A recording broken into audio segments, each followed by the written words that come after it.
This channel does not promote any violence, harmful, or illegal activities. All content provided by this channel is meant for an educational and information purpose only.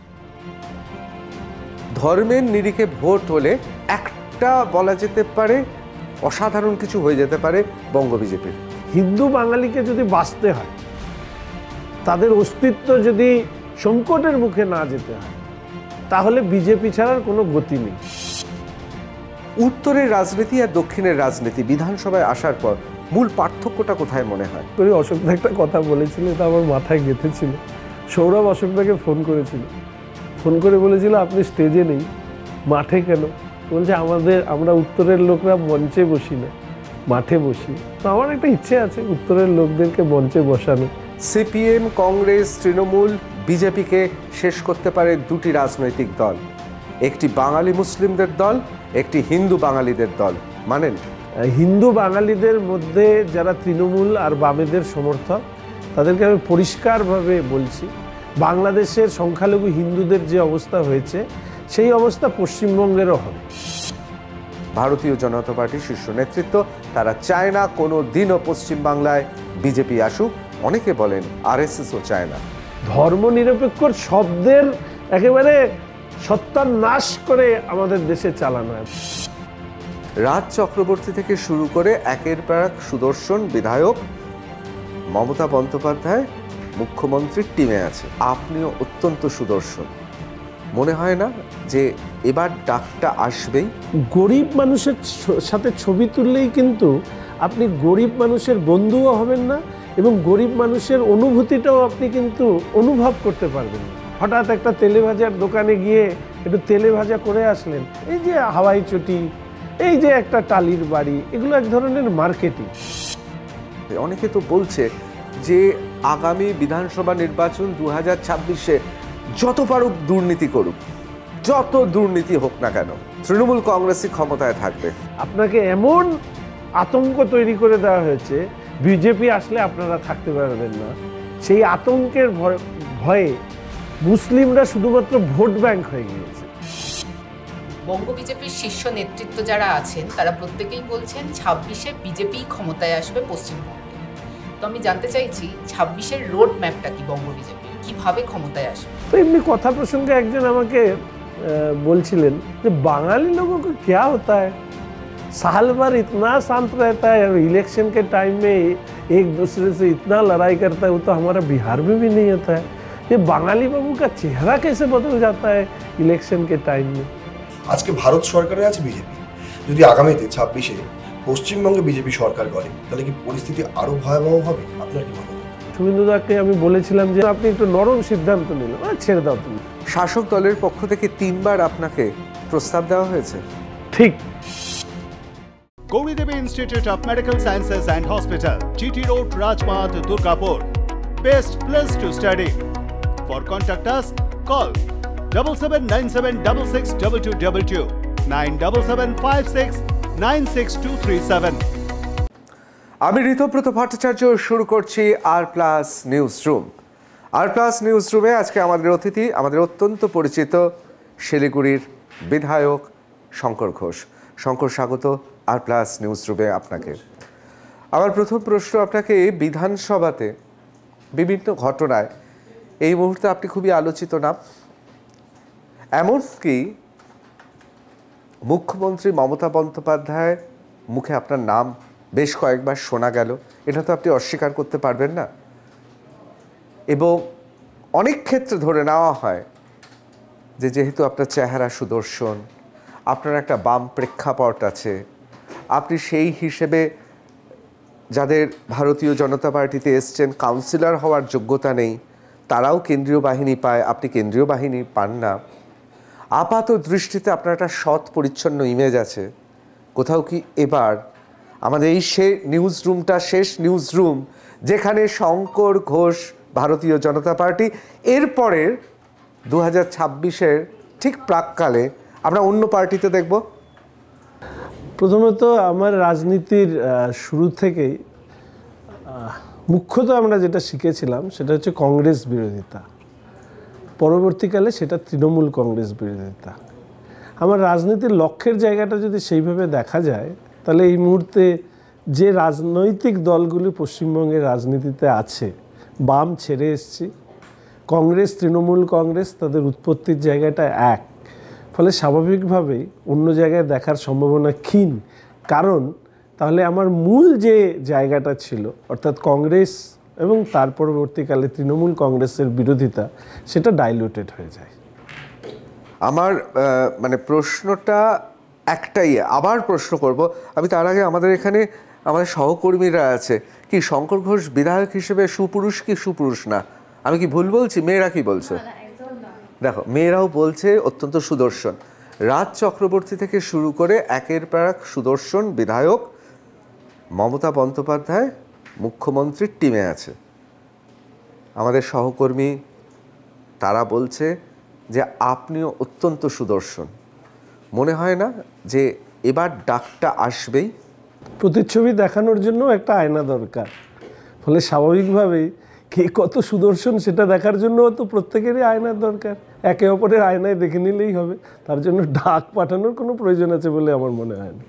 কিন্তু এই সময়টা মনে হয় না যেখানে ভারতীয় জনতা party যত দিন যাচ্ছে, অনেকে বলছে ভারতীয় জনতা পার্টি বাস মিস করেছে। 2018-19 তুঙ্গে ছিল, 21-24 এখন আবার নিচের দিকে যাচ্ছে। অনেকে তো বলছে যে আগামী বিধানসভা নির্বাচন 2026-এ যত পারুক দুর্নীতি করুক, যত দুর্নীতি হোক না কেন, তৃণমূল কংগ্রেসই ক্ষমতায় থাকবে। মানুষ দুর্নীতিটা কোনো ইস্যুই নয়। এমনকি খোদ তৃণমূল কংগ্রেস INDA জোটেও এই বার্তাই পাঠাচ্ছে, দুর্নীতিটা এখন কোনো ইস্যু নয়। সেই জায়গায় দাঁড়িয়ে এইটাই তো ঠিক সময় শিবির বদল করার 2026-এর প্রাক্কালে। দেখুন, আমি যেটা সবসময় বলে রাখি সেটা হচ্ছে দুর্নীতি আর তৃণমূল কংগ্রেস সমার্থক শব্দ, এবং বর্তমানে যে রাজনৈতিক পরিমণ্ডল হয়েছে সেখানে দুর্নীতিটা আমি মনে করি একটা সামাজিক ব্যাধিতে পরিণত হয়েছে। একটা রাজনৈতিক দল সে যখন দুর্নীতি করে, সেই দুর্নীতির গাছপালা, শেকড় বাকড় সেটা যখন সমাজের মধ্যে প্রতিষ্ঠিত হয়, সেটা একটা কঠিন অবস্থা। ফলে এই প্রসঙ্গে শুধু বলতে পারি যে দুর্নীতি ইস্যু নয়, এটাকে আমি মানি না। শুধু সেটাকে ব্যবহার করবার ক্ষেত্রে আমাদের কোথাও ত্রুটি থাকছে কিনা বা আমাদের কোথাও দুর্বলতা আছে কিনা সেটাকে আমাদের উপলব্ধি করতে হবে। এটা হচ্ছে এক। 2 নম্বর বিষয় হচ্ছে যে আপনি জানবেন যে রাজনীতি একটা বহমান নদীর মতন। এক জায়গায় দাঁড়িয়ে আপনি যে জলে ডুব দেবেন, তার পর মুহূর্তে সেই জলে আপনি আর ডুব দিতে পারবেন না। ফলে এই গতির জায়গায় দাঁড়িয়ে রাজনীতি সর্বদা পরিবর্তনশীল। আর সেই পরিবর্তনশীল জায়গায় ভারতীয় জনতা পার্টি যে কাজটা অত্যন্ত সুন্দরভাবে করেছে সেটা হচ্ছে যে এই রাজ্যে মূলত বাম বিরোধী ভোটের একটা ব্যাংক ছিল বা গোষ্ঠী ছিল। আজকে বামের জায়গায় সেই ভোটটা ভারতীয় জনতা পার্টি তার নিজস্ব রাজনীতির কারণে সেখানে একটা কনসলিডেট করে ফেলেছে, অর্থাৎ 38 থেকে 40% ভোট, 39%-এর কাছাকাছি। আমাদের যে মার্জিনটা আছে 3 থেকে 4, 19 আর 20-এর মধ্যে পার্থক্যটা এক, কিন্তু সেটা সবথেকে কঠিন পার্থক্য। আমি আশা রাখি 2026-এ আর অন্তত বিরোধী শিবির থেকে ডাকতে হবে না, শাসক শিবিরের থেকেই বিজেপির প্রতিনিধিদেরকে ডাকতে পারবে।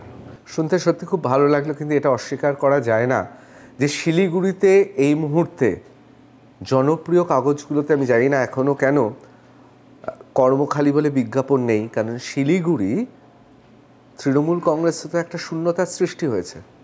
শিকারি ডাবগ্রাম ফুলবাড়িতে চলে গেছেন বিজেপিতে, আর তৃণমূলে নেই। গৌতম দেব তিনি মানছি মেয়র, কিন্তু ততটা শক্তিশালী এখন কি রয়েছেন, এটা প্রশ্নচিহ্নের মুখে রয়েছে। এই মুহূর্তে তৃণমূল কংগ্রেসের দরকার শিলিগুড়িতে শঙ্কর ঘোষের মতো একজন, যিনি একেবারে তাজা নেতা হতে পারবেন। তাজা নেতা মানে শুধু আরাবুলের কথা বলছি না, আমি বলছি তাজা নেতা মানে এই রকম একজন নেতাকে দরকার যে দাপুটে নেতা হতে পারবে। মানে আমার তাজা শব্দটা শুনে একদিকে এটা মানে তাজা চা আর একদিকে তাজা বোমা ইত্যাদি মনে এসেছিল। ঘটনা হচ্ছে তাজা নয়, আমি রাজনীতিটা যেভাবে করি সেটা হচ্ছে যে মানুষের ভাইবসটাকে বোঝা, মানুষ কী চাইছে। এটা বুঝতে হবে যে রাজনীতিতে আমরা যারা রয়েছি তাদের কিছুটা রাজনৈতিক বাধ্যবাধকতা থাকে, ফলে আমরা অনেক সময় আমাদের সাংগঠনিক শৃঙ্খলার মাঝখানে দাঁড়িয়ে আমরা কি বলবো আর কি বলবো না সেটাকে আমাদের ঠিক করে নিতে হয়। কারণ একটা দলে থেকে দলের বিপরীত মন্তব্য করাটা আমি কখনোই সমীচীন মনে করি না। ফলে আমি দীর্ঘ বাম রাজনীতি করার সময় যেদিন ছেড়েছি সেদিনও আমি কিন্তু বাম রাজনীতি নিয়ে কোনো মন্তব্য অন্তত দলের বাইরে করিনি, দলের ভিতরে করেছি। আর প্রশ্ন হচ্ছে তৃণমূলের প্রয়োজন। আমার মনে হয় জনগণের এখন একটা সবথেকে বড় প্রয়োজন হচ্ছে তৃণমূলের বিসর্জন। ফলে সেই তৃণমূলের বিসর্জনের কাজেই যদি নিজেকে নিয়োজিত রাখতে পারি তাহলে আমি খুশি থাকব। কিন্তু আলোচনা শেষেও বলবো একটা কথা, তৃণমূল সুপ্রিমোর চোখে পড়ে গিয়েছেন, অস্বীকার তো করতে পারবেন না। আমি মনে করি যে কারো চোখে পড়া না পড়ার উপরে দাঁড়িয়ে আমার রাজনীতি নয়। আমি অসম্ভব শ্রদ্ধাশীল ছিলাম বুদ্ধদার প্রতি। ফলে বুদ্ধদাও যদি আমার সামনে থাকতেন, উনি না ডাকলে আমি কোনোদিন যাইনি। ফলে আমি নেতাদের চোখে পড়ার জন্য রাজনীতি করি না, আমার রাজনীতি মানুষের জন্য। যদি মানুষের মনে হয় প্রয়োজন আছে বা মানুষের স্বার্থে আমার প্রয়োজন আছে, মানুষ ঠিক আমাকে যেখানে পাঠানোর সেখানে পাঠিয়ে দেবে। আপনি তো একজন কট্টর বামপন্থী ছিলেন, তারপরে বিজেপিতে যোগ দিয়েছেন। তো আপনার প্রশ্ন হচ্ছে আমার কাছে, আপনি বিজেপির এই যে এত বঙ্গ রাজনীতিতে এত ভরাডুবি, সেখানে 24-এও আমরা দেখেছি বেশ ভালো ফল, এখানে উপনির্বাচনে এত মানে ভালো ফলের পরেও সেখানে দেখছি ভরাডুবি বিজেপির। তো মানে কি কারণ? শুধুই কি সাম্প্রদায়িক বিভাজনের জন্যই নাকি? প্রথমত আমি বলি যে আমি ব্যক্তিগতভাবে মনে করি এই যে ভরাডুবি অর্থে আপনারা যে কথা বলছেন, যদি একটু দয়া করে যে পোল শিট, রেজাল্ট শিট দেখবেন, সেখানে দেখবেন যেরকম অনেক বুথে বিরোধীরা ভোট পেয়েছে 0, 5, 1, 2, 3, 4, 6 ইত্যাদি ইত্যাদি। ফলে আমি প্রথম দিক থেকে বলেছি ডায়মন্ড হারবার থেকে সিতাই বর্তমানে যে উপনির্বাচন হলো, এই উপনির্বাচনগুলোতে মানুষের রায়ের প্রতিফলন হয়নি। এক্ষেত্রে দুদিক থেকে প্রশ্ন আসে। এক, সেটা হচ্ছে সেই রায় কেন প্রতিফলিত হলো না? সবথেকে সহজ উপায় হচ্ছে শাসকের দিকে আঙুল তুলে দেওয়া, অর্থাৎ শাসক ভোট করতে দেয়নি। আমি আবার এই রাস্তার রাজনীতি করি না। আমি মনে করি শাসক যেটা তার ক্ষমতা ধরে রাখার জন্য করার সেটা করবে, আমাদেরকে তার সমকক্ষ হতে হবে। যেভাবে শাসক ভোট করাতে চাইছে তাকে প্রতিরোধ করার ক্ষমতা যদি আমাদের তৈরি না হয় তাহলে আমরা ক্ষমতায় থাকারও অধিকারী হব না। ফলে আমাদেরকে নিজেদের এই জায়গাটাকে ঠিক করতে হবে। 2, এই বিপরীত পরিস্থিতিতে আরেকজনের ভূমিকা অত্যন্ত গুরুত্বপূর্ণ, সেটা হচ্ছে নির্বাচন কমিশন। আমি ব্যক্তিগতভাবে মনে করি পশ্চিমবঙ্গে নির্বাচন কমিশন ভোট করাতে ব্যর্থ হয়েছে, সেটা লোকসভায় হোক, সেটা উপনির্বাচনে হোক, আর লোকাল সেলফ গভর্নমেন্টের ক্ষেত্রে তো ওঠেই না। ফলে নির্বাচন কমিশনের ভূমিকা নিয়েও আমার প্রশ্ন আছে এবং আমি প্রকাশ্যে বলেছি, এবং আমি আশা করি আমার পার্টির নেতৃত্বদেরও অনেকে এই কথা মনে করেন, তাদের কেউ কেউ প্রকাশ্যে বলেছেন আজ নয় কাল নির্বাচন কমিশনের ভূমিকা নিয়েও অন্তত পশ্চিমবঙ্গে সেটাও স্ক্যানারের তলায় যাবে। অবশ্যই এখানেই আমার প্রশ্ন রয়েছে, কোথাও মনে হয় না কেন্দ্রের শীর্ষ নেতৃত্ব তারা চায় তৃণমূল কংগ্রেস এই পশ্চিমবাংলায় থাকুক? তারা মনে করে বঙ্গ বিজেপি এখনও সাবালক হয়নি। একদিকে কংগ্রেস, অন্যদিকে বামেদের হাত থেকে পশ্চিমবাংলাকে রক্ষা করতে গেলে একমাত্র তৃণমূলই ভরসা। আমি বলবো ভারতীয় জনতা পার্টির ঔদার্য যে তৃণমূলের মতো এত বড় ফ্র্যাঞ্চাইজি পাওয়ার পরেও তারা একটা শাখা অফিস খুলে রেখেছে। বড় মাল্টিন্যাশনাল কোম্পানি হলে তারা ফ্র্যাঞ্চাইজি দিয়ে দিত। দ্বিতীয়, এই প্রসঙ্গে আমি 3টে কথা আপনাকে বলবো। উপনির্বাচন অর্থাৎ ভবানীপুরে আপনি জানেন যে মুখ্যমন্ত্রী মমতা বন্দ্যোপাধ্যায় সেখান থেকে জিতে এসেছেন এবারকার বিধানসভায়। কোথাও নজিরবিহীনভাবে আমলারা চিঠি দিয়েছিল নির্বাচন কমিশনে, এবং সেই নজিরবিহীন চিঠি নিয়ে কোনো রকম প্রশ্ন তোলেনি কেউ, না নির্বাচন কমিশন না কেন্দ্রীয় সরকার। 2, কোথাও কি আপনার মনে হচ্ছে না যত দিন গড়াচ্ছে একের পর এক যে ঘটনাগুলো ঘটছে সেই ঘটনাগুলো কোথাও কোথাও আমাদের বুঝিয়ে দিচ্ছে, সেটা কালীঘাটের কাকু হোক বা অন্যান্য ক্ষেত্রে হোক, কেন্দ্রীয় এজেন্সিকে শীর্ষস্তরে বলে দেওয়া রয়েছে যে তোমরা মানচিত্রে নাম না জানা দ্বীপে পর্যন্ত চলে যাও, দরকার হলে প্রাইভেট জেট ভাড়া করে। কিন্তু দক্ষিণ কলকাতায় গেলেই তারা ঠিকানা খুঁজে পায় না, তাদের হাতের মোবাইলে জিপিআরএস কাজ করে না। 3, যেটা সবচেয়ে গুরুত্বপূর্ণ, নির্বাচন কমিশনকে শীর্ষ মহল থেকে বলে দেওয়া ছিল বাংলা ছেড়ে দিতে হবে তৃণমূলের হাতে, এবং ভারতীয় জনতা পার্টির শীর্ষ নেতৃত্ব তারা চায় না কোনো দিনও পশ্চিমবাংলায় বিজেপি আসুক। অনেকে বলেন আরএসএসও চায় না।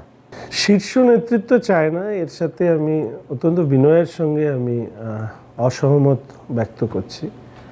বাদবাকি প্রশ্নগুলোর উত্তর আমি খুব সোজা ভাষায় দিই। আমি উপর দিকে তাকিয়ে রাজনীতি করি না। কেন্দ্র কি করবে, কেন্দ্রীয় নেতৃত্ব কি বলবে, ইডি সিবিআই কাকে ধরে নিয়ে আসবে, আমি এই রাজনীতি করি না। বরঞ্চ আমি পায়ের তলার দিকে তাকাই, মাটির দিকে তাকাই।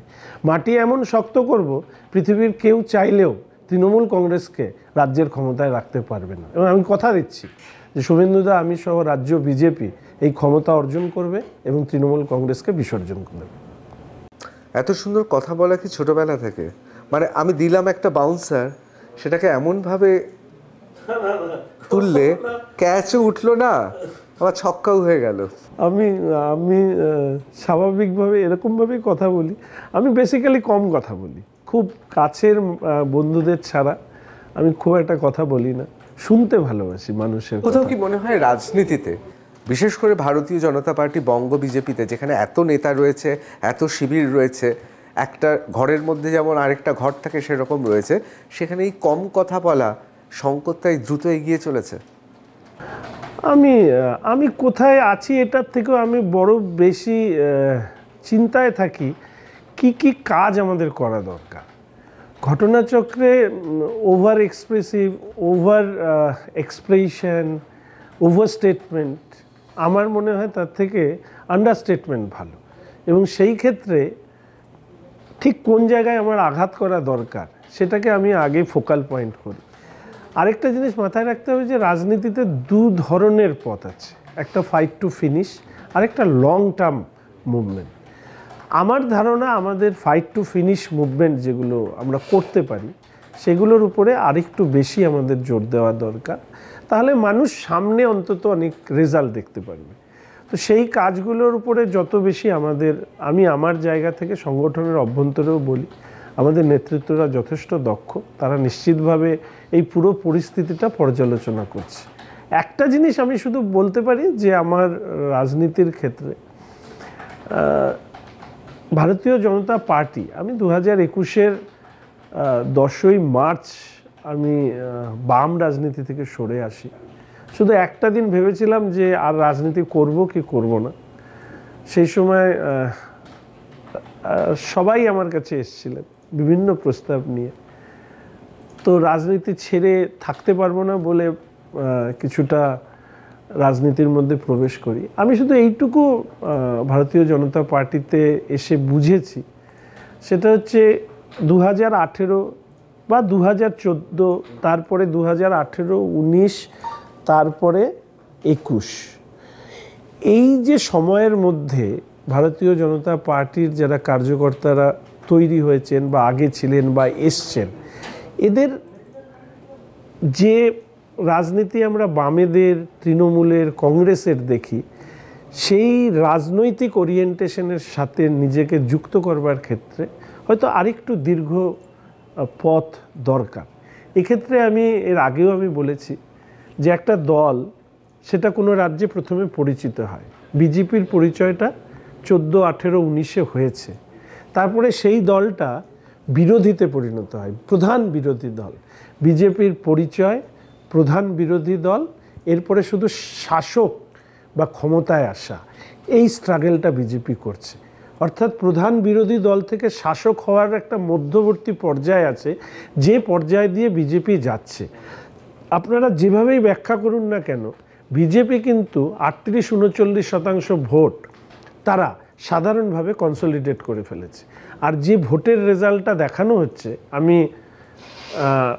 বিন্দুমাত্র আমার এই ভোটের ফলের সাথে মানুষের মানসিকতার যে কোনো যোগ নেই, এই ব্যাপারে অন্তত আমার কোনো সন্দেহ নেই। তাহলে কি কোথাও মনে হচ্ছে উত্তরবঙ্গে যে ফলাফলটা দেখলাম সেটা যথেষ্ট নৈরাশ্যজনক নয় বা গেরুয়া শিবিরের পক্ষে, নাকি এটা শুধুমাত্র মনোজ টিগ্গা জন বার্লার ব্যক্তিগত লড়াই? না, আমি মনে করি না মনোজ টিগ্গা বা জন বার্লার ব্যক্তিগত কোনো বিষয়।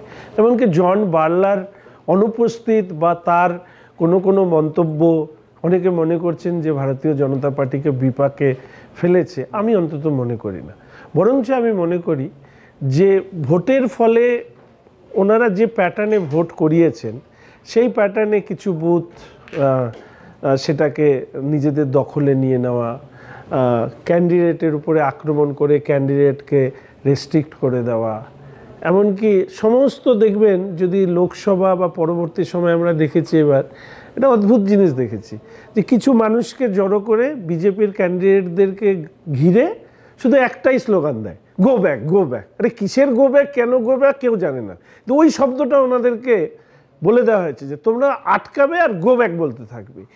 এই যে একটা পলিটিক্যাল সিচুয়েশনের মধ্যে দিয়ে যাচ্ছি, সেখানে মাদারিহাট হোক, সিতাই হোক বা অন্যান্য জায়গায় হোক, একদিকে যেরকম আমাদের সাংগঠনিকভাবে আমাদের নিজেদেরকে আরও শক্তিশালী হতে হবে বুথ কেন্দ্রগুলিতে, আবার তার পাশাপাশি এটাও মাথায় রাখতে হবে যে পদ্ধতিতে তৃণমূল কংগ্রেস এই রাজ্যে ভোট করে সারা ভারতবর্ষে কোথাও ওভাবে ভোট হয় না। ফলে স্বাভাবিকভাবে এই লড়াইটা কঠিন, কিন্তু এই লড়াই আমাদেরকে জিততে হবে পশ্চিমবঙ্গের মানুষের স্বার্থে। আমি খুব বিনয়ের সঙ্গেই বলছি, যদিও শব্দটা নিয়ে অনেকের আপত্তি থাকতে পারে, আমাদের রাজ্যে তো না চমকালে বিরোধী কখনো শাসক হতে পারে না। কংগ্রেসকে চমকেছিল বলেই সেটা খাদ্য আন্দোলন হোক, ট্রামের ভাড়া বৃদ্ধির আন্দোলন হোক, সেই জন্যে কংগ্রেস সরেছে।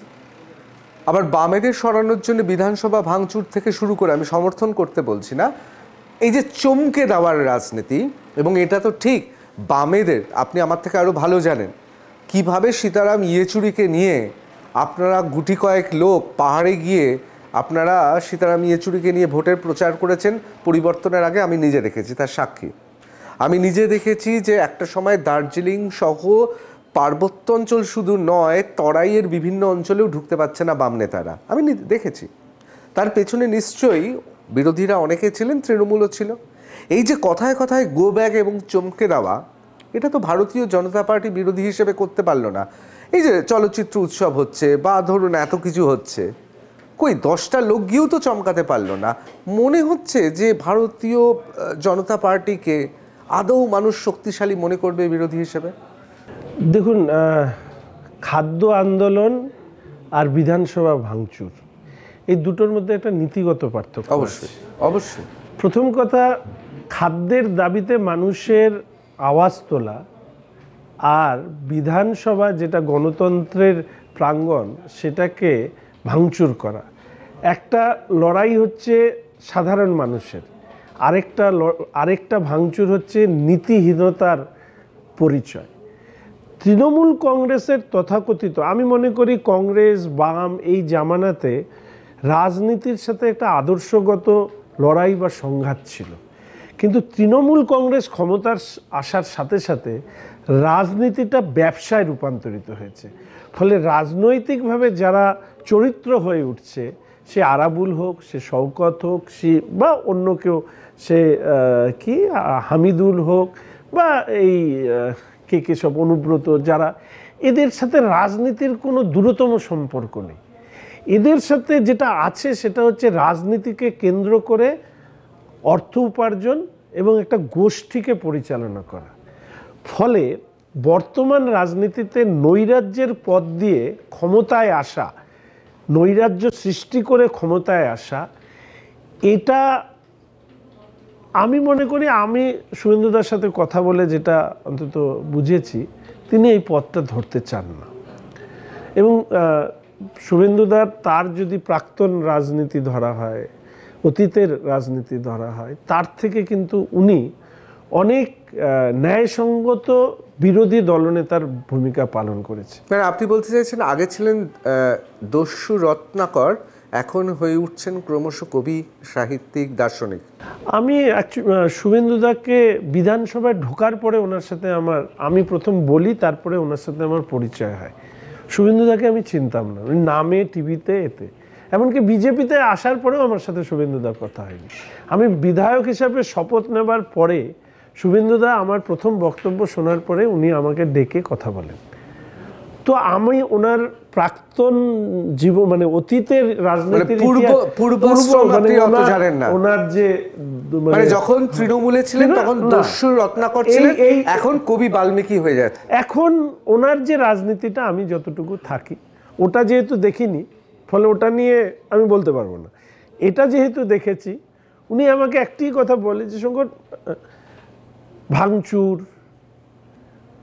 অযথা ঝামেলা, এমনকি একটি বিষয়ে আমি শুভেন্দুদাকে আমি বলেছিলাম যে আমি আপনার এই সিদ্ধান্তের সাথে একটু মনে হলো যেন আপনি একটু নরম সিদ্ধান্ত নিলেন, ছেড়ে দাও তুমি, এটা ভেবো না।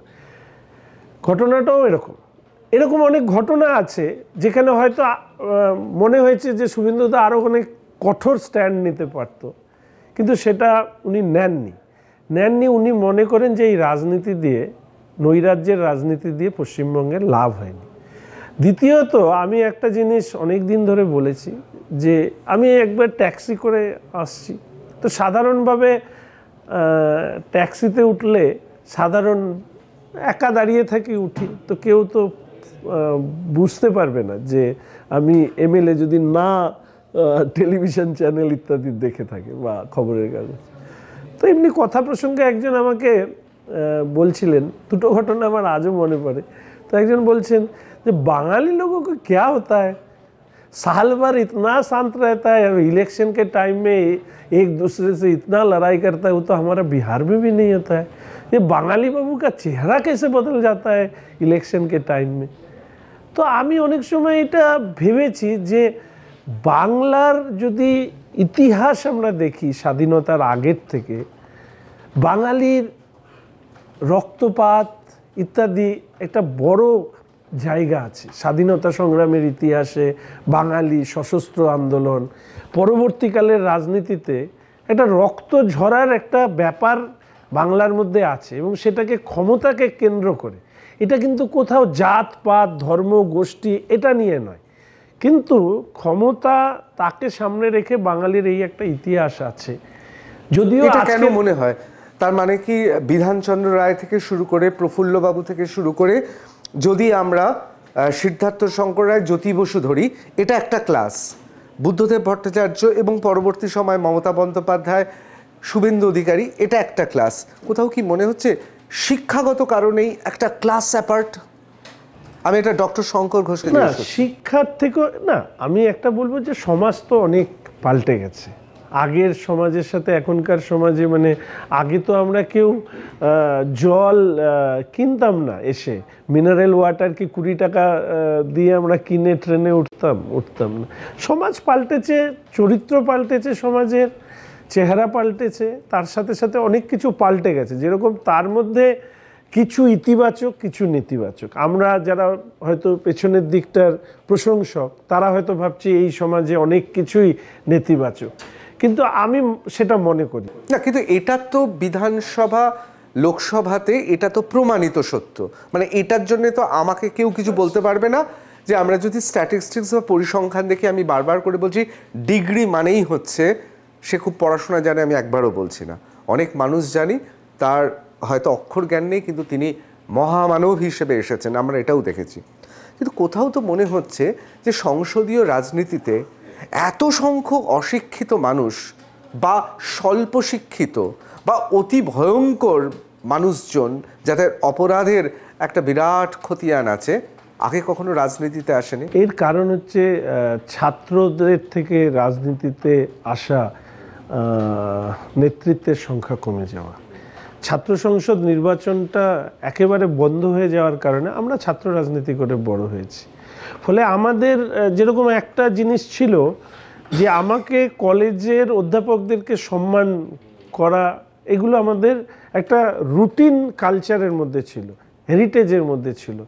আজকে ছাত্র রাজনীতিটা, বিশেষ করে ছাত্র সংসদ নির্বাচন বন্ধ হয়ে যাওয়ার কারণে আমার কোথাও মনে হচ্ছে যে ছাত্র আন্দোলন থেকে উঠে আসা মুখগুলো প্রায় দেখা যায় না এখনকার রাজনীতিতে। এখনকার রাজনীতিতে ল্যাটারাল এন্ট্রি হয়। ল্যাটারাল এন্ট্রি মানে আপনার প্রচুর পয়সা আছে, আপনি ঢুকে যেতে পারবেন, আপনি একটা সেলিব্রিটি মুখ, আপনি ঢুকে যেতে পারবেন, অথবা আপনার পরিবারের কেউ বড় নেতা, আপনি ঢুকে যেতে পারবেন।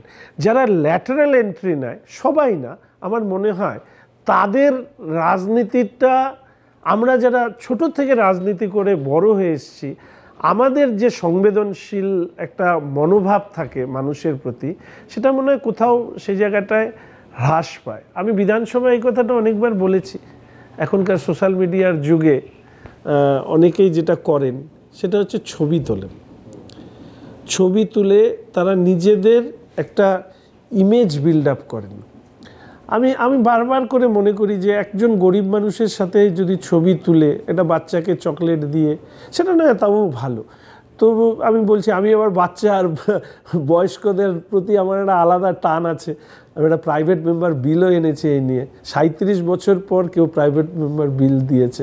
তো যাই হোক, তো এই যে গরিব মানুষের সাথে ছবি তুললেই কিন্তু আপনি গরিব মানুষের বন্ধুও হবেন না, এবং গরিব মানুষের অনুভূতিটাও আপনি কিন্তু মানে অনুভব করতে পারবেন না। কিন্তু এগুলোই আজকে মার্কেটিং হয়। অর্থাৎ আপনি হেঁটে যাচ্ছেন কোথা থেকে, হঠাৎ একটা তেলে ভাজার দোকানে গিয়ে একটু তেলে ভাজা করে আসলেন, আপনি যে আসলে গরিবের বন্ধু নয় সেটা আপনার পরিবারের সম্পত্তি দেখলে বোঝা যায়। ফলে স্বাভাবিকভাবে এই ধরনের যে মার্কেটিং, এই যে হাওয়াই চটি, এই যে একটা টালির বাড়ি, এগুলো এক ধরনের মার্কেটিং। পশ্চিমবঙ্গে একটা লেফট ইনক্লাইনেশন আছে, অর্থাৎ লেফট ওরিয়েন্টেশন আছে সমাজের মধ্যে। অর্থাৎ গরিব মানুষ, গরিবের প্রতি তুমি যত্নবান, সহনশীল, যেটা অন্য কোনো রাজ্যে এই জিনিসটা দেখবেন না। এটা দীর্ঘ একটা বাম শাসনের কারণে এখানে একটা মানুষ মনে করে নেতা মানেই একটু ইয়ে থাকতো। এখন তাহলে আপনি বলছেন বামেদের উইদিন কোর্টের মধ্যেই বলছি, ঢপ শিল্পের ওপরেই সবুজদের চপ শিল্প উদ্ভাসিত। আমি মনে করি যে রাজনীতি করেছি দীর্ঘদিন, প্রায় 30 বছর, তাকে অসম্মান করাটা আমার মনে হয় ঠিক হবে না। বামেদের রাজনীতি মূলত অর্থনৈতিক ভিত্তির উপরে দাঁড়িয়ে, সমাজকে দুটো ক্লাসে ভাগ করে, তারপরে তা নিয়ে অনেক অজস্র বিতর্ক হতে পারে। কিন্তু পশ্চিমবঙ্গ নয়, ভারতবর্ষ বা পৃথিবীর বিশ্বের ইতিহাসে যদি রাজনীতিকে বিশ্লেষণ করা হয়, তাহলে বামেদের রাজনীতির মূল ভিত্তিটা হচ্ছে অর্থনীতি। সেখানে সমাজকে দুটো ভাগে ভাগ করে তারপরে সমাজ পরিবর্তনের ইতিহাসকে ব্যাখ্যা করা হয়েছে। কিন্তু বিশ্বের ইতিহাস যদি আমরা দেখি, যে বিবর্তন যদি দেখি, সমাজ পরিবর্তন যদি দেখি, সেটা শুধু অর্থনৈতিক ভিত্তির উপরে দাঁড়িয়ে হয়নি, তার সাথে ধর্ম, ভাষা, অনেকগুলো উপাদান আছে। ফলে বামেদের ধীরে ধীরে রাজনীতিতে পিছিয়ে পড়ার কারণ এটাও একটা বড় বিষয়, যে এই উপাদানগুলোকে বাদ দিয়ে রাজনীতি করতে গিয়ে বাম তার খেসারত দিয়েছে। আর শেষ যেটা আমি বলবো, যে বামেদের সবথেকে যেটা বেশি খারাপ লেগেছে, সেটা যখন আমি রাজনীতি করতাম বামেদের ভেতরেও, তখনও আমরা, আমার মতন অনেকেই আছে এই কথা বলতেন, যে এই যে গরুর মাংস খাওয়া, সেটাকে উৎসব হিসাবে প্রমোট করা, মানে কেন? এর মধ্যে তো কোনো বীরত্ব নেই। কেউ হয়তো ধরুন আপনি সিঁদুর পরছেন, আপনি পার্টি মেম্বার, তাহলে আপনি আপনার পার্টির যা ধর্ম সম্পর্কে আন্ডারস্ট্যান্ডিং, তাতে তো আপনার সিঁদুর পরা উপহাসের জায়গা। আপনি হাতে আংটি নিচ্ছেন বা বিয়ে করছেন হিন্দু নীতি মেনে, সেটা হচ্ছে উপহাসের জায়গা। কিন্তু তার ঠিক উল্টো ক্ষেত্রে কিন্তু সেই জিনিসটা দেখা যেত না। অর্থাৎ এই যে মেলাতে না পারা, একতরফাভাবে যারা সারা বিশ্বে সহনশীলতার পাঠ শিখিয়েছেন, সেদিন বিধানসভায় একজন তৃণমূল কংগ্রেসের বিধায়ক তিনি বলছিলেন যে আমরা রামকৃষ্ণের হিন্দুত্ব কি স্বামী বিবেকানন্দের হিন্দুত্বর পাঠ পড়েছি। আমি উঠে দাঁড়িয়ে বলি না সাধারণভাবে, সেদিনও বলিনি, শুধু ভাবছিলাম যে রামকৃষ্ণ পড়লেন, স্বামী বিবেকানন্দও পড়লেন, সহনশীলতাও শিখলেন, শুধু হিন্দুদের যে ভূমি সেই ভূমিটাকে টুকরো করে আলাদা দেশ একটা বানিয়ে নিলেন, পরবর্তীকালে আরও একটা দেশ বানালেন, সেই মানে দেশ তৈরি হলো। আর আজকে দুটো দেশের মানসিকতার জায়গা কিন্তু এক, ধর্মীয় মৌলবাদ, তীব্র ঘৃণা। কখনো কখনো বুকে এটা বড় বেদনা দেয় যে আমার দেশ, আমার সংস্কৃতি, আমার ঐতিহ্য, সেখানে যারা আক্রমণ করেছে, যারা আমাদের ইতিহাসকে একসময় গুড়িয়ে দিয়েছে, তাদের একটা বড় অংশ যারা এই সমাজের সাথে মিশে গিয়েছে, নিজেদেরকে এই মাটির অংশ বলে, তাহলে সেই মাটির অংশ থেকে নিজেদেরকে আলাদা করার কথা কে বলেছিল? হিন্দুরা বলেছিল। পাকিস্তান, পাক পবিত্র ভূমি, আর এটা অপবিত্র ভূমি। কাদের থিওরি, কাদের তত্ত্ব, কোন মানসিকতা? সেই মানসিকতা নিয়েই তো সিদ্দিকুল্লাহরা চলে, সেই মানসিকতা নিয়েই তো চোপড়ার নামও ভুলে যাই, হামিদুলরা চলে। তা ধর্ম ছেড়ে দিন, সাধারণ বিচার বুদ্ধিতেও তো এই জিনিসগুলোর প্রতিবাদ করা দরকার। আর দুর্ভাগ্য, বামরা 34 বছরে অর্থনৈতিক বৃদ্ধি করতে সক্ষম হয়নি, ডিক্লাইনিং সবসময় ছিল। বুদ্ধদাস যেটা লাস্ট চেষ্টা করেছিলেন, কিন্তু একটা জিনিস শিখিয়ে গিয়েছিলেন, সেটা হচ্ছে হিন্দু ধর্মকে উপহাস করলে সমাজে আপনার একটা স্ট্যাচার তৈরি হবে। আর সেই স্ট্যাচারের লোভে সো কল ধর্ম নিরপেক্ষতা, আসলে ভারতবর্ষ তো ধর্মহীন নয়, ভারতবর্ষ হচ্ছে পন্থ নিরপেক্ষ। ধর্ম নিরপেক্ষর শব্দের একেবারে সত্যার নাশ করে আমাদের দেশে চালানো হয়। ভারত ধর্মহীন তো আমাদের দেশ নয়, পন্থ নিরপেক্ষ। তাহলে সেই জায়গায় দাঁড়িয়ে বামরা তাদের নিজের অস্তিত্ব খুইয়ে তার দাম দিচ্ছে। পরবর্তী জেনারেশন নিশ্চিতভাবে যারা এখন করছে তারা ভাববে। তার মানে এই ধর্ম নিরপেক্ষতা বা অসাম্প্রদায়িক কোট আনকোট বামেদের ভিত্তিপ্রস্তরের ওপরই এখনের শাসক ইমারত তৈরি করছে। আরো খারাপ বামেদের ক্ষেত্রে সেটা বিভিন্ন তত্ত্ব, পুঁথি ইত্যাদি তাত্ত্বিক শব্দ ব্যবহার করে সেটাকে জাস্টিফাইড করা হতো। এরা তো নির্লজ্জ, তৃণমূল হচ্ছে নির্লজ্জ মুসলিম মৌলবাদের তুষ্টিকরণের রাজনীতি করে। আমি তো দেখিনি যে বিধানচন্দ্র রায় থেকে বুদ্ধদা অবধি কাউকে দামাজ পাঠে গিয়ে আপনাদেরকে আমরাই রক্ষা করব, ভোট দিন। মমতা ব্যানার্জি করেন, ছবি দেন কি মুসলিম ধর্মাবলম্বীরা যেভাবে কি হিজাব পরে ছবি দেন, তো এগুলো কি? ভারতবর্ষের রাজনীতি, পশ্চিমবঙ্গের রাজনীতি বড্ডই বেমানান। এই ইমাম ভাতা ইত্যাদি ইত্যাদি, এই সবটাই বেমানান। কোথাও আমাদের রাজনীতিটা এতটাই সরে গেছে যে সামাজিক, সাংস্কৃতিক বা পরিকাঠামো উন্নয়ন, হিউম্যান রিসোর্স ডেভেলপমেন্ট, HRD, মানব সম্পদ উন্নয়ন, এই বিষয়গুলোর আলোচনাই আসতে পারছে না, যেহেতু তৃণমূল কংগ্রেস তুষ্টিকরণের রাজনীতির ভিত তৈরি করে তারা মনে করছে এই 30% ভোটটাকে আমাদের কনসলিডেট করে রাখতে হবে, বাদবাকিটা অনুদান থেকে আমরা তুলে নিয়ে আসবো।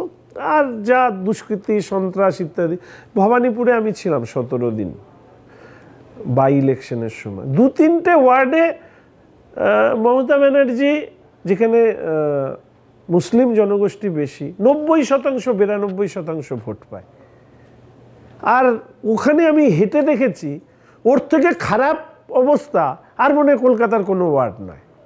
তার মানে উন্নয়নটা প্রশ্ন নয়, ওনাদের কাছে ধর্মীয়ভাবে এমন আতঙ্ক তৈরি করে রাখা হয়েছে যে আপনার বাড়ির দুয়ারে নোংরা পড়ে থাকুক, আবর্জনা পড়ে থাকুক, ড্রেনের জল ঢুকে যাক, আপনার লাইট জ্বলুক না জ্বলুক, ছেলেমেয়েরা খেতে পাক না পাক, কিচ্ছু না। আপনাকে এমন আতঙ্ক তৈরি করে দেওয়া হয়েছে, বিজেপি আসলে আপনারা থাকতে পারবেন না। সেই আতঙ্কের ভয়ে মুসলিমরা শুধুমাত্র ভোট ব্যাংক হয়ে গিয়েছে। মুসলিমদের আর কোনো কাজ নেই, ভোট ব্যাংক। এরা শুধু ভোট দেয়, কিন্তু ভোট দিলে একটা নাগরিকের যে অধিকার, তার চাহিদা, সেটা নিয়ে কোনো আলোচনা নেই। দুর্ভাগ্য এটা পশ্চিমবঙ্গেই হয়, গুজরাটেও হয় না, উত্তরপ্রদেশেও হয় না। সেখানেও কিন্তু মুসলিম জনগোষ্ঠী প্রচুর। দুর্ভাগ্য আমাদের, তার ফল ভুগতে হচ্ছে শুধু মুসলিম জনগোষ্ঠীকে নয়, বৃহত্তরভাবে পশ্চিমবঙ্গের সব মানুষকে। কেননা এই ভোট ব্যাংক যদি এইভাবে ব্যবহৃত হয়, তাহলে তো উন্নয়নের প্রশ্ন রাজনীতির অংশ হিসেবেই আসবে না। Gauri Devi Institute of Medical Sciences and Hospital, GT Road, Rajpath, Durgapur. Best place to study. For contact us, call 7797662222, 9775696237. তার মানে এত অন্ধকারের মধ্যেও ভারতীয় জনতা পার্টি আরও পরিষ্কারভাবে স্পষ্টভাবে বললে বঙ্গ বিজেপি একটা আশার আলো দেখছে। তার কারণ ধর্মই এই রাজ্যের একমাত্র এই মুহূর্তের শক্তি। তার মানে আমরা ভারতীয় জনতা পার্টি নেতৃত্বাধীন কেন্দ্রীয় সরকারকে ধন্যবাদ দেব যে আমরা এখনও পর্যন্ত সেন্সাস পাইনি, আমার হাতে নেই। তা সত্ত্বেও ধরেই নিচ্ছি এখনও পর্যন্ত সংখ্যালঘু রয়েছে, সংখ্যাগরিষ্ঠ এখনও পর্যন্ত রাজ্যে হিন্দু বাঙালি। তাহলে কোথাও একটা আশা আছে, ধর্মের নিরিখে ভোট হলে একটা বলা যেতে পারে অসাধারণ কিছু হয়ে যেতে পারে বঙ্গ বিজেপির। কথাটা অনেক তিতে হলেও অনেকটা সত্যি। রাজনীতি যে পর্যায়ে পশ্চিমবঙ্গে গিয়েছে, এখানে শাসক যে রাজনীতি করছে তার পাল্টা রাজনীতিটা দেওয়ার ক্ষেত্রে আমি তো খোলাখুলি বলেছি, হিন্দু বাঙালিদের মধ্যে যারা তৃণমূল আর বামেদের সমর্থক, তাদেরকে আমি পরিষ্কারভাবে বলছি, বাংলাদেশের সংখ্যালঘু হিন্দুদের যে অবস্থা হয়েছে সেই অবস্থা পশ্চিমবঙ্গেরও হবে। যারা তৃণমূলের হিন্দু বাঙালি আর বামেদের হিন্দু বাঙালি, ইউনূস আর মমতার মানসিকতার কোনো পার্থক্য নেই। মানে সম্মানীয় মুখ্যমন্ত্রী আর ওদের সম্মানীয় আর কি অধিকর্তা, সম্মানীয় অধিকর্তা, এদের দুইজনের মানসিকতা কোনো পার্থক্য নেই। ফলে হিন্দু বাঙালিকে যদি বাঁচতে হয়, তাদের অস্তিত্ব যদি সংকটের মুখে না যেতে হয়, তাহলে বিজেপি ছাড়ার কোনো গতি নেই। আর যারা এই সমস্ত ধর্মনিরপেক্ষতার বুলি ফোটান, তাদেরকে বলবো একটু এই আমাদের চোপড়া এসব জায়গায় গিয়ে থাকবেন, তাহলে ধর্মনিরপেক্ষতার বুলি কোন দিক দিয়ে যে আপনার কাছে আসবে, বা এই আপনাদের এইদিকে কী বলে 24 পরগনার এইসব জায়গায় একটু ধর্মনিরপেক্ষতার বুলিগুলো একটু শুনে আসবেন। একজন বলবে হুড় করে কোথা থেকে সবাই চলে আসে, কি অন্যায় করলো, কে ভালো কে ঠিক, কিচ্ছু দেখার দরকার নাই, ও আমার ধর্মের লোক, চল। ওই জন্য বলি সবরমতী এক্সপ্রেসটা দেখে আসবেন। অনেকে বলেন শান্তির জন্য নোবেল পুরস্কার পাওয়া ডক্টর মোহাম্মদ ইউনূসের মুখোশ এখন খসে পড়েছে। শান্তিটা তো এখন অতীত, ওনাকে এখন সর্বশ্রেষ্ঠ সন্ত্রাস সৃষ্টিকারী রাষ্ট্রপ্রধান হিসাবে কোনো নোবেল তো আর বলা যাবে না, এখন নাম কী দেওয়া হবে আমি জানি না। আমাদের এখানে নয় হলো বঙ্গ সন্ত্রাস পুরস্কার, এরকম একটা বঙ্গশ্রীর বদলে এরকম হতো। তো বাংলাদেশের ক্ষেত্রে বা বিশ্বের দরবারে এরকম সন্ত্রাস সৃষ্টিকারী রাষ্ট্রপ্রধান কম।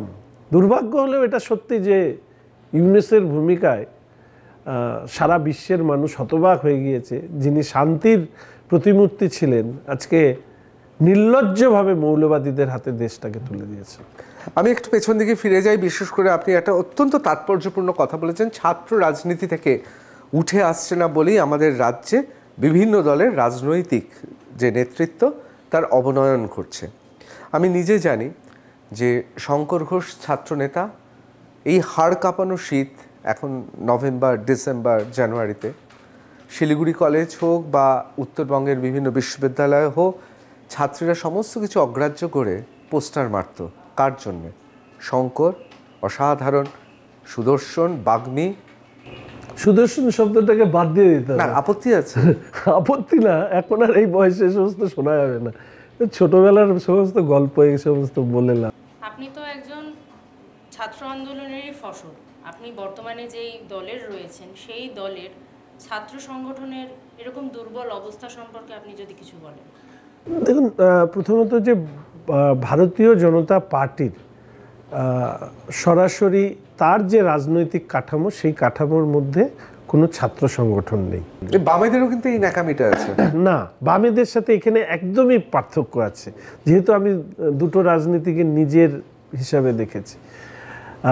প্রথমত বিজেপি যুব, মহিলা, এসসি, এসটি, কৃষক এইভাবে মোর্চা আছে, কিন্তু ছাত্র মোর্চা নেই বা কোনো শ্রমিক মোর্চা নেই। এটা একটা দিক। বামেদের ক্ষেত্রে আলাদা দেখানো হলেও আমাদের একটা প্যারেন্টাল ফ্রন্ট থাকতো, যেখানে আমরা বামেদের বা সিপিএম, এসএফআই, ডিওয়াইএফআই লিডারশিপ, মহিলা সমিতি, তারা সেখানে আলোচনা করতো, যারা সংগঠনের মধ্যে পার্টি মেম্বাররা ছিল। এখানে কিন্তু একদমই সেটা নেই। মানে বিজেপির সাথে এবিভিপির সরাসরি কোনো সম্পর্ক নেই, একদমই নেই। দ্বিতীয়ত হচ্ছে যে এবিভিপির প্রকাশ, আমি মনে করি যে এই রাজ্যে দীর্ঘদিন বামপন্থী রাজনীতি, এসএফআই বা সেই অর্থে ডিএসও, আজকের দিনে দাঁড়িয়ে 34 বছর শাসন করবার পরেও আজকে প্রায় 400-র কাছাকাছি কলেজে এসএফআইয়েরই অস্তিত্ব নেই। কিছু বিশ্ববিদ্যালয় ছাড়া প্র্যাকটিক্যালি এসএফআই কোথাও নেই। সেই জায়গায় দাঁড়িয়ে 2014 পরবর্তী একটা বিপরীত মত, একটা বিপরীত তত্ত্ব, একটা বিপরীত মুখী আদর্শকে সামনে রেখে যখন ভারতীয় জনতা পার্টি তার নিজস্ব ব্যাপ্তি তৈরি করবার চেষ্টা করছে, সেই সময় যেহেতু ছাত্র সংসদ নির্বাচন, এখানে আমার মনে আছে এখানে ছাত্র সংসদ নির্বাচনের সময় গুলি চলে একজন পুলিশ ইন্সপেক্টরের মৃত্যু পর্যন্ত হয়েছিল, আমার এখন জাস্ট রিকালেক্ট করতে পারছি না। সেটা হচ্ছে সেই সময় মুখ্যমন্ত্রী যতদূর সম্ভব কাথি বা কোথায় তিনি ঘুরতে টুরতে গিয়েছিলেন। তো সেই স্পেসটা, ছাত্র রাজনীতির স্পেসটা এখন ক্যাম্পাসে ক্যাম্পাসে খুব ছোট। ভারতীয় জনতা পার্টি শহরতলিতে আমরা যেভাবে আছি সেখানে এবিভিপির উপস্থিতিটা যথেষ্ট, কিন্তু মহানগরের যা রাজনৈতিক পরিস্থিতি, দেখুন মহানগরে যতক্ষণ না আমাদের উপস্থিতি ছাত্রদের, বিশেষ করে এবিভিপির, সেটা আরও যত বেশি বলিষ্ঠ হবে, মানুষের কাছে এবিভিপির বার্তাটা আরও পৌঁছে যাবে। এবং আমি যতটুকু সময় ওনাদের সাথে কথা বলার সুযোগ হয়েছে, দে আর ট্রাইং দেয়ার বেস্ট। অনেকগুলো ভালো ভালো আন্দোলন এই সময় তারা করেছে। এমনকি এই রায়গঞ্জ বিশ্ববিদ্যালয়ে আপনারা দেখেছেন কিনা জানি না, ওখানকার উপাচার্যকে সারা রাত্রি ঘেরাও করে রেখেছিল। তো সকালবেলা ওখান থেকেই আমাকে ফোন করলো, আমি উচ্চশিক্ষা দপ্তরের সাথে যোগাযোগ করে ওনাকে রেস্কিউ করা। পরবর্তীকালে এবিভিপি একমাত্র সংগঠন যে বিশ্ববিদ্যালয়ের উপাচার্যকে হেনস্থার প্রতিবাদে রাস্তায় নেমেছে। এবিভিপি অত্যন্ত ভালো কাজ করছে, হয়তো প্রকাশের জায়গাটা আরও অনেক লড়াইয়ের মধ্যে দিয়ে যেতে হবে, সেটা করবার মতন সামর্থ্য তাদের আছে। রাজনীতিবিদরা তো মিথ্যে কথা বলেন, আপনাকেও কি তাহলে সেই ক্ষেত্রে কখনো মিথ্যে কথা বলতে হয়েছে? আমার এই প্রসঙ্গে একটা সুন্দর উপমা মনে পড়ল। কংগ্রেসের একজন অত্যন্ত বলিষ্ঠ নেতা, আমরা যাকে সবসময় দেখি, তিনি আমাদের মাননীয় মুখ্যমন্ত্রী সম্পর্কে, ইন্ডিজোটে তো সবাই দাদা, ভাই, ভাই, বোন ইত্যাদি ইত্যাদি, উনি বলেছিলেন যে মাননীয় মুখ্যমন্ত্রী দু কারণে মুখ খোলেন, একটা খেতে আর একটা মিথ্যে কথা বলতে। এখন পর্যন্ত সেই উপমা আমার ভাগ্যে জোটেনি। আমি শুধু এইটুকু বলবো যে আমি যে রাজনীতি করি সেই রাজনীতিক দলের হয়ে কথা বলি, আমার ব্যক্তিগত মত রাখি না। ফলে দলের হয়ে কথা বলতে গিয়ে তথ্যের জাগলারি করবার যদি প্রয়োজনীয়তা থাকে, নিশ্চিতভাবে সেটা করেছি। এবং সেই ক্ষেত্রে দেখবেন একটা কথাকে অনেকভাবে বলা যায়। যেরকম আমাদের সহজ উদাহরণ হচ্ছে এক গ্লাস জল, সেটা যদি হাফ থাকে কেউ বলে হাফ খালি, কেউ বলে হাফ ভর্তি ইত্যাদি ইত্যাদি। সেই ধরনের কাজ আমরা করি সচরাচর, যেখানে মানে আমার কাছে যুক্তি, মিথ্যে কথা বলবো না, আমার কাছে যুক্তি যদি হারিয়ে যায়, মানে আমার কাছে সঠিক যুক্তি না থাকে, আমি নীরবতাকে শ্রেয় মনে করি। বাহ, অনেকে বলছে উত্তরবঙ্গে উন্নয়নের জোয়ার বয়ে যাচ্ছে। এখন শিলিগুড়ি বিধানসভা, যে বিধানসভার আপনি বিধায়ক, সেখানে পৌর নির্বাচনের পর তৃণমূল কংগ্রেস তারা যেভাবে উন্নয়ন করছে তাতে এবার নাকি গেরুয়া শিবিরে সত্যি মুখটা আস্তে আস্তে ম্লান হতে চলেছে। কতটা কাজ হচ্ছে শিলিগুড়িতে? না, উন্নয়ন হয়েছে, অসাধারণ উন্নয়ন হয়েছে। সেটা কাউন্সিলর, তৃণমূল কংগ্রেসের কাউন্সিলর, বাদ বাকি কারো উন্নয়ন হয়েছে বলে আমি শুনিনি। প্রথমত শিলিগুড়ি শহরের এই মুহূর্তে কি চাই? চাই হচ্ছে একটা ট্রাফিক সমস্যার সমাধান, 2 মহানন্দা নদীর সংস্কার, আর যে 3টে কাজ আমি বিধানসভায় নির্বাচনের আগে বলেছিলাম 3টে কাজই হচ্ছে, মানে সবটাই হচ্ছে। শহরের মধ্যে তো আর কিছু করার ছিল না আমার।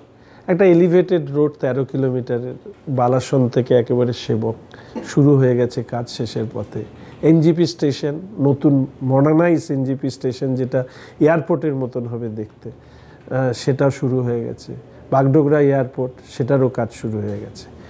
পার্কিং, মাল্টি লেভেল পার্কিংয়ের জন্য আমি মাননীয় মেয়র সাহেবেরকে অনুরোধ করেছিলাম, আমার বিধায়ক উন্নয়ন তহবিলের টাকাটা আপনি পুরো নিয়ে নিন, ওখানে একটা মাল্টি লেভেল পার্কিং করুন, কিন্তু উনি রাজি হননি। আমি এই বিধানসভাতেও মুখ্যমন্ত্রীকে যখন আমি এই বিষয়ে বললাম, কেন এটা কেন এরকম করছেন, একে ওকে জিজ্ঞেস করছেন।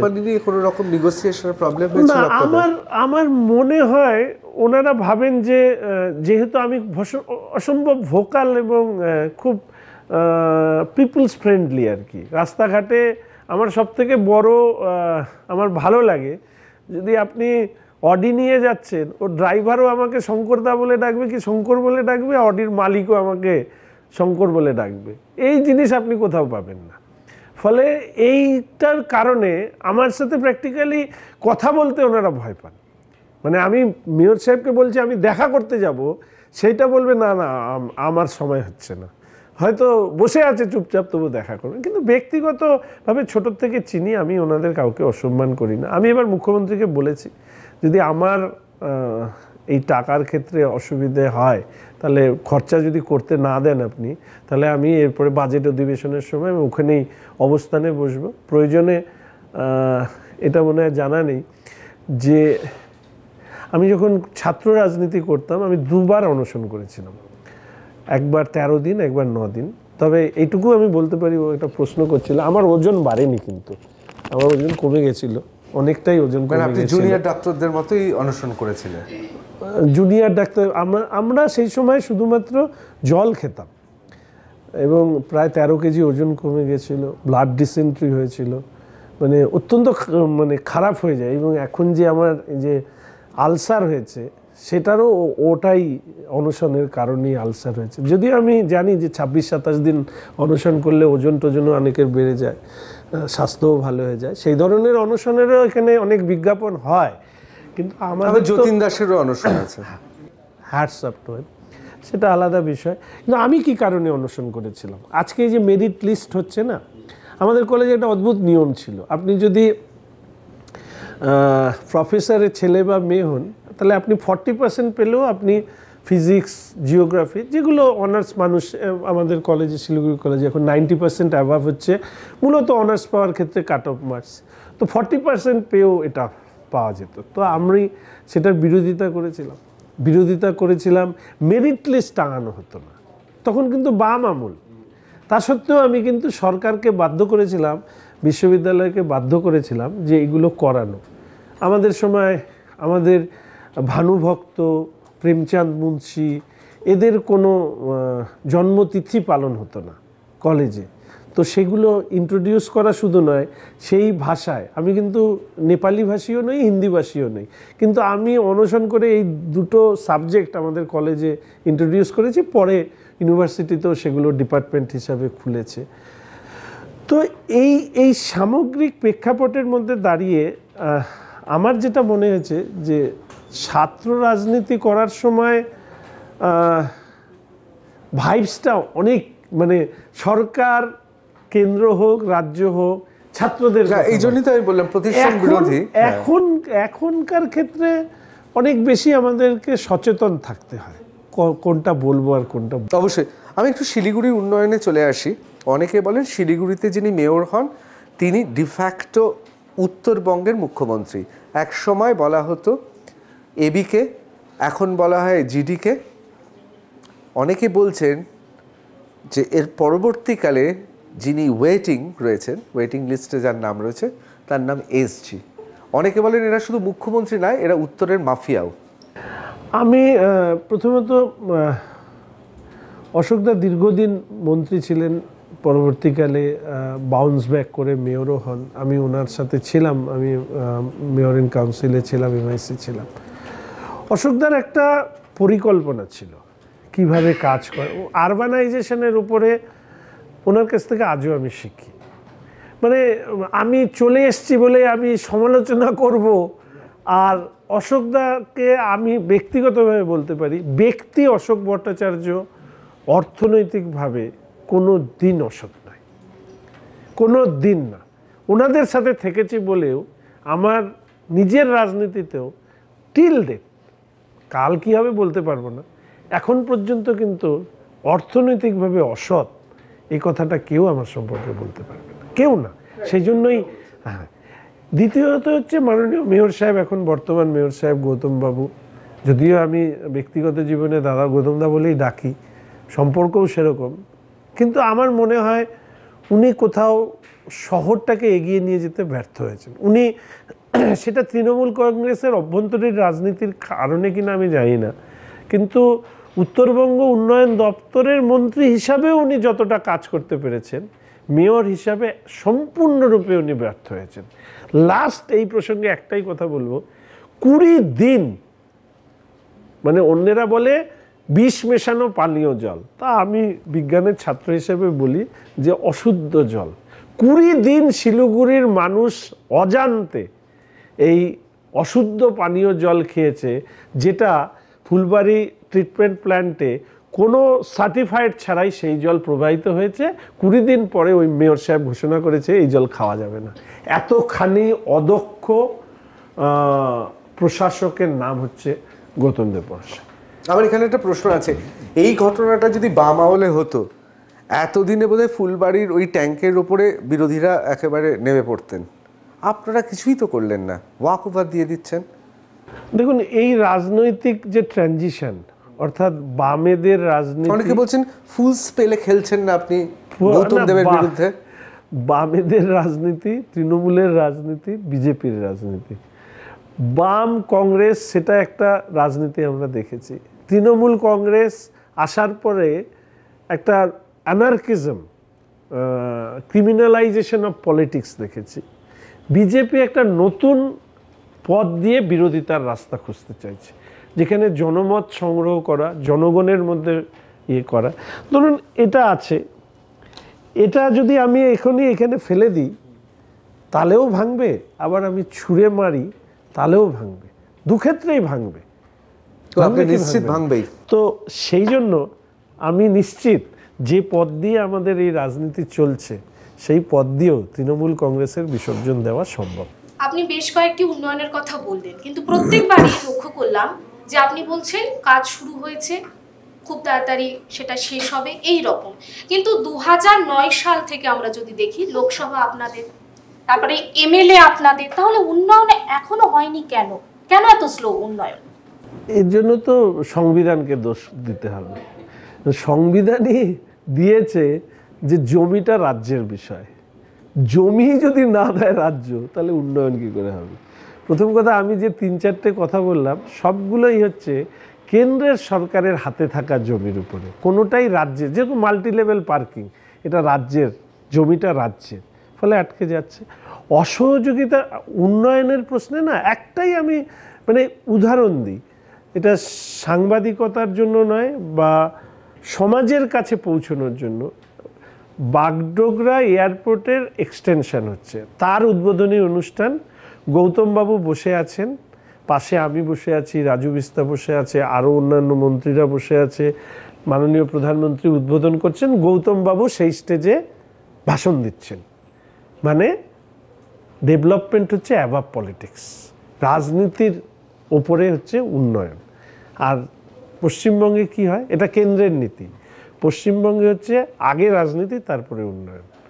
আমাদের কোনো প্রশাসনিক সভায় ডাকা হয়? ডাকা হয় না। এই যে এতগুলো মেডিকেল কলেজে সমস্ত এখানেই প্রশ্ন আছে, আপনাদের কাউকে জনপ্রতিনিধিদের ডাকা হয় না, কোনো সভায় প্রশাসনিক সভায় ডাকা হয় না, আপনারা তাহলে কেন ওদের ল্যালা করে ডাকছেন? এটা কি সেটিং, কেন্দ্রের সেটিংয়ের জন্য? ধরুন, এখন কোনো পথ চলতে, যেহেতু আমি কুকুর খুব ভালোবাসি তাই আমি কুকুরের উদাহরণ দিলাম না। কোনো প্রাণী এসে আপনাকে কামড়ে দিল, আপনিও কি সেই প্রাণীকে কামড়াতে যাবেন? যাবেন না তো। শিক্ষার প্রশ্ন, রুচির প্রশ্ন। তৃণমূলের শিক্ষা এবং রুচির সাথে বিজেপির শিক্ষা রুচির পার্থক্যটা তো এখানেই। আমি তো এই কথাটাই বলতে চাচ্ছি যে তৃণমূলের যে নৈরাজ্যের রাজনীতি দিয়ে ক্ষমতায় আসা, সেই পথ দিয়ে বিজেপি ক্ষমতায় আসতে চায় না। গঠনমূলক ইতিবাচক ভূমিকা নিয়েই বিজেপি ক্ষমতায় আসতে চায় এবং আমি কথা দিচ্ছি সেই অংশের যদি একজন শরিক হয়ে থাকি, পশ্চিমবঙ্গে একটা বিকল্প রাজনীতি যা এতদিন দেখেনি সেই রাজনীতি করবার বা দেখানোর চেষ্টা করব। আপনার রাজনৈতিক জীবনে আপনার এখনো কখনো মনে হয়েছে যে মৃত্যু আপনার খুব কাছে? না, মৃত্যু শব্দটা নিয়ে আমি ভাবি না। আমি প্রতিদিনকার জন্য বাঁচি, আজকে বেঁচে আছি আজকের কাজ করার জন্য। আর ভবিষ্যতের লক্ষ্য তো থাকবেই, কিন্তু বাঁচাটা সেই দিনের জন্য, আমি সেই মুহূর্তের জন্য বাঁচি। এই মুহূর্তে এটাই আমার কাজ। এই মুহূর্তে আমাকে ভবিষ্যতে আমার মৃত্যুর আশঙ্কা বা মৃত্যু এগিয়ে আসছে এসব নিয়ে আমার একদম আসে না। আর আমি আমার ভীষণ ছেলেকে ভালোবাসি, তো ফলে স্বাভাবিকভাবে ছেলেকে বড় করতে হবে, মৃত্যু শব্দটাই আমার ডিকশনারিতে নেই। বঙ্গ বিজেপির শীর্ষ নেতৃত্ব যারা আছেন তারা প্রত্যেকেই বলছেন 26-এ বিজেপি ক্ষমতায় আসবে পশ্চিমবঙ্গে। তো আমি জানতে চাইছি 26-এর রোড ম্যাপটা কি বঙ্গ বিজেপির, কিভাবে ক্ষমতায় আসবে? দেখুন, আমি যেটা ব্যক্তিগতভাবে মনে করি, যদি পশ্চিমবঙ্গের ক্ষমতার পরিবর্তন করতে হয় তাহলে যেটা সবথেকে প্রয়োজন সেটা হচ্ছে বুথে সংগঠন গড়ে তোলা। যদি খেয়াল করা যায় 2008 সালে পঞ্চায়েতের নির্বাচনে তৃণমূল কংগ্রেস প্রথম বার্তাটা দেয় যে 2011-তে ক্ষমতায় আসতে পারে। 2009 সালে লোকসভাতে সেই বার্তাটা পরিস্ফুট হয়। 9 থেকে 11 একটা প্যারালাল গভর্নমেন্ট চলে, 11-তে ক্ষমতার পরিবর্তন হয়। তৃণমূল কংগ্রেসের রাজনৈতিক মস্তিষ্ক এটা জানে এবং তারা জানে বলেই তারা বুথ স্তরে, পঞ্চায়েত স্তরের নির্বাচনটাকে প্রহসনে পরিণত করেছে। ফলে স্বাভাবিকভাবেই এর একটা বিকল্প রাস্তা আমাদেরকে বের করতে হবে। কিছু বিকল্প রাস্তার প্রস্তাব ব্যক্তিগতভাবে আমি দিয়েছি, পার্টি নিজেরা চর্চা করছে।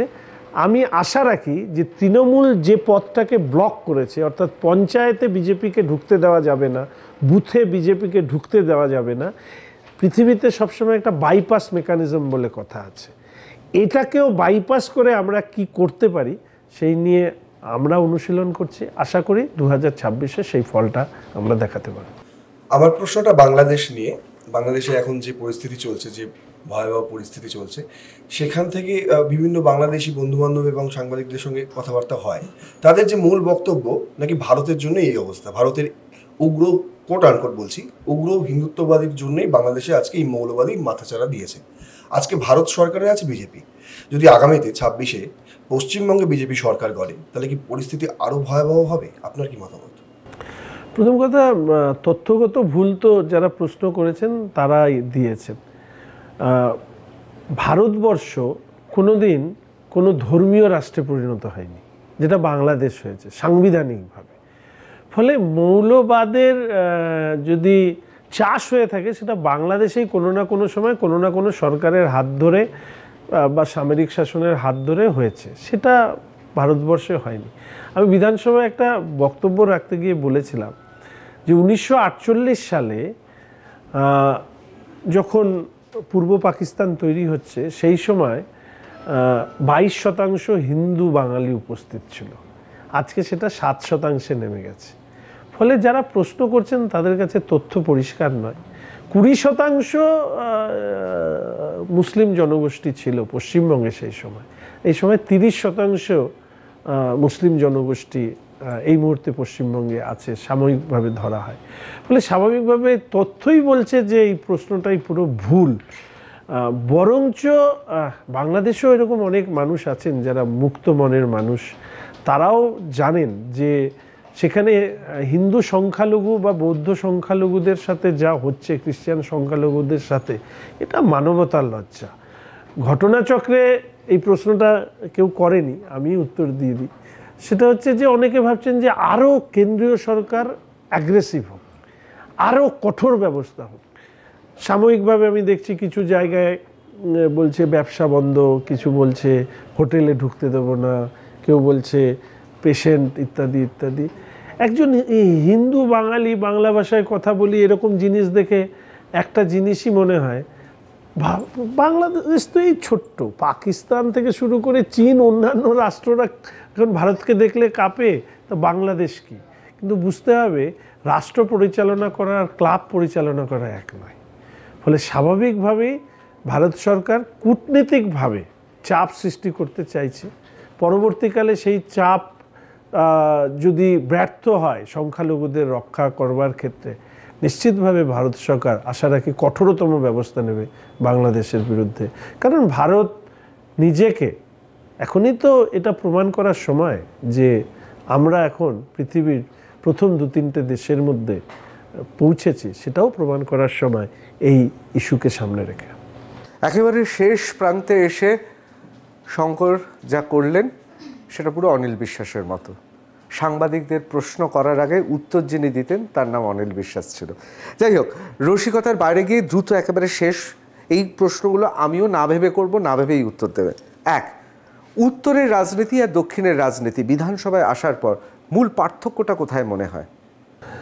মূল পার্থক্যটা হচ্ছে যে একটা উত্তরের রাজনীতিতে অ্যালিনিয়েশন ফ্রম দ্য মেইন সোর্স, এই একটা মনোভাব কাজ করে, যেটা আমি বারবার বলেছি। কিন্তু শুধু তো উত্তর নয়, সামগ্রিকভাবে পশ্চিমবঙ্গের রাজনীতি যেহেতু করি, উত্তরের প্রতি ভালোবাসা আবেগ থাকার পরেও এই মুহূর্তে পুরো পশ্চিমবঙ্গ নিয়েই রাজনীতিটাকে কেন্দ্রীভূত করেছি। তৃণমূল কংগ্রেস থেকে যারা বিজেপিতে যেত তারা বলতেন যে দম যেন বন্ধ হয়ে উঠছে, কাজ করতে পারছে না, তাই তারা বিজেপিতে যেত। আর বিজেপি থেকে যারা তৃণমূলে আসেন, বিশেষ করে যারা সংসদীয় রীতিনীতি মেনে নির্বাচিত হয়, তারা মানুষের কাজ করার জন্য আসে। সেক্ষেত্রে জমি যন্ত্রণায়, জমি জটে আটকে রয়েছে শিলিগুড়ির অনেকগুলো প্রস্তাবিত পরিকল্পনা। এটা কি তৃণমূল বা শাসক দলে যোগদান করার একটা ভালো অজুহাত হতে পারে না ভবিষ্যতে?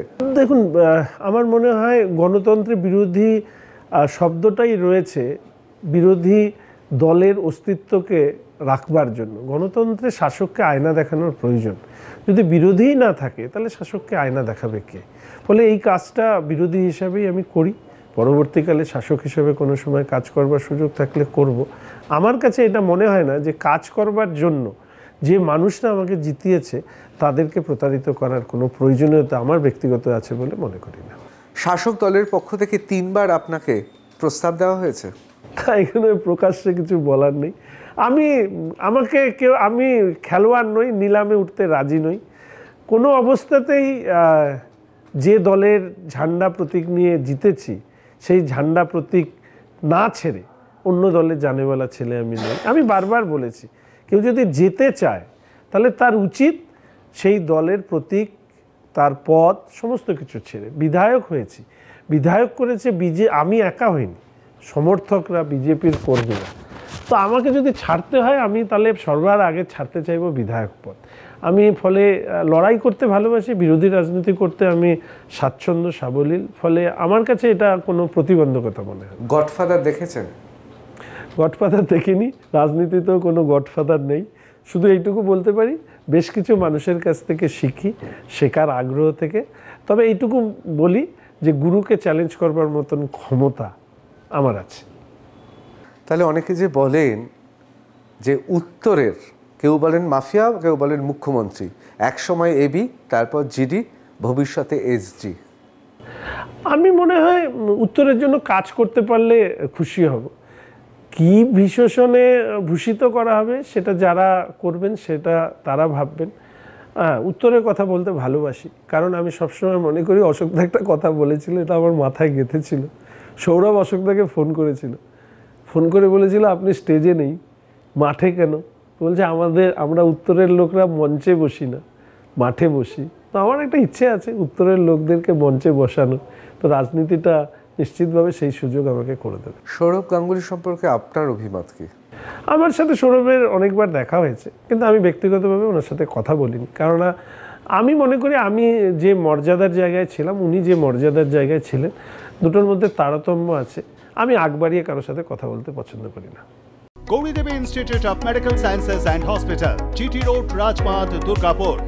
Best place to study. For contact us, call 7797662222, 9775696237. বাহ, আমার একেবারে শেষ প্রশ্ন, যে এই মুহূর্তে পরিসংখ্যান, তাতে সংখ্যালঘু ভোট ব্যাংক হোক বা তার সঙ্গে উন্নয়নমূলক কাজ হোক, কোনোভাবেই কোনো পরিসংখ্যানেই ভারতীয় জনতা পার্টি 2026-এ আসতে পারবে না। আসছে শুধু একমাত্র পারতে পারে বাংলাদেশে যত সংখ্যালঘুদের ওপর অত্যাচার হবে তত পশ্চিমবাংলায় বিজেপির ভবিষ্যৎ উজ্জ্বল থেকে উজ্জ্বল হবে।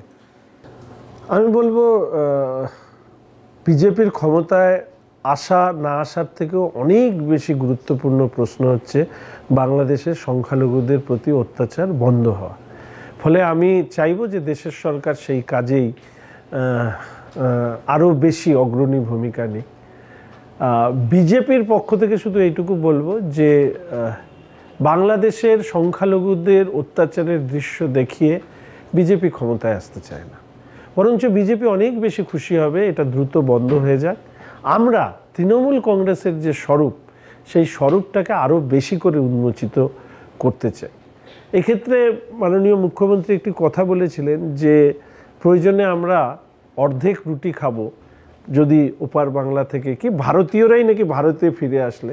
আমি তো ওনার কথার মাথা মুন্ডু মাঝে মাঝে বুঝি না, কিন্তু আমি এটুকু বলবো যে আমাদের পরিযায়ীদেরকে যদি বিভিন্ন রাজ্যে যারা ছড়িয়ে আছে তাদেরকে ফিরিয়ে নিয়ে আসাটাই মনে হয় রাজ্যের সরকার হিসাবে প্রথম কর্তব্য হওয়া উচিত, নাকি বাংলাদেশ থেকে কে আসবে তাকে রুটি ভাগ করে দেওয়া ইত্যাদি বিষয়। তবে একটা প্রশ্ন ঋতুব্রত আমি পার্টিতেও আমি নিশ্চিতভাবে বলবো, সেটা হচ্ছে সংখ্যালঘু মহিলারা। কেন্দ্রের সরকার তাৎক্ষণিক 3 তালাক বন্ধ করে সংখ্যালঘু মহিলাদের যে ব্যাপক সমর্থন বিভিন্ন জায়গায় পেয়েছেন, তারও প্রতিফলন কিন্তু 2026-এ পশ্চিমবঙ্গের ভোট বাক্সে হবে বলে আমি মনে করি। আমার শেষ প্রশ্ন ভবিষ্যতের জন্য, ভবিষ্যতে সিপিএম, কংগ্রেস, তৃণমূল, বিজেপিকে শেষ করতে পারে দুটি রাজনৈতিক দল, একটি বাঙালি মুসলিমদের দল, একটি হিন্দু বাঙালিদের দল, মানেন? এখন পশ্চিমবঙ্গের রাজনীতিতে এই ধরনের অবস্থা এই মুহূর্তে তৈরি হবার জায়গায় নেই। ফলে আমার মনে হয়, কিন্তু বাঙালি হিন্দুদের তো কোনো দল নেই, বাঙালি মুসলিমদেরও কোনো দল নেই। আমার মনে হয় ভারতবর্ষের যে এই মুহূর্তের যে পলিটিক্যাল প্যাটার্ন, সেখানে ন্যাশনালিজম একটা বড় বিষয়। ফলে এই ধরনের পরিস্থিতি এই রাজ্যে তৈরি হওয়ার সম্ভাবনা কম। অবশ্যই আমরাও তাকিয়ে থাকবো ভবিষ্যতের জন্য। আপনাকে অসংখ্য ধন্যবাদ, দীর্ঘ সময় ধরে কথা হলো। আমার শেষ প্রশ্ন, শীত তো পড়বে বলেও সেরকম জমিয়ে পড়ছে না, উত্তরবঙ্গেরও কি একই অবস্থা? উত্তরের শীত একটা আলাদা আনন্দ, ঠিক সেরকমই আনন্দ উপভোগ করব যেদিন তৃণমূল কংগ্রেসের বিসর্জন হবে। অসংখ্য ধন্যবাদ এতটা সময় দেওয়ার জন্য। আপনারা দেখছিলেন R+ নিউজ রুম, আর আজকে আমাদের অতিথি ছিলেন শঙ্কর ঘোষ, বিধায়ক শিলিগুড়ি। অন্যান্য খবরের জন্য চোখ থাকুক R+ নিউজে, সবার আগে সবার পাশে। ধন্যবাদ।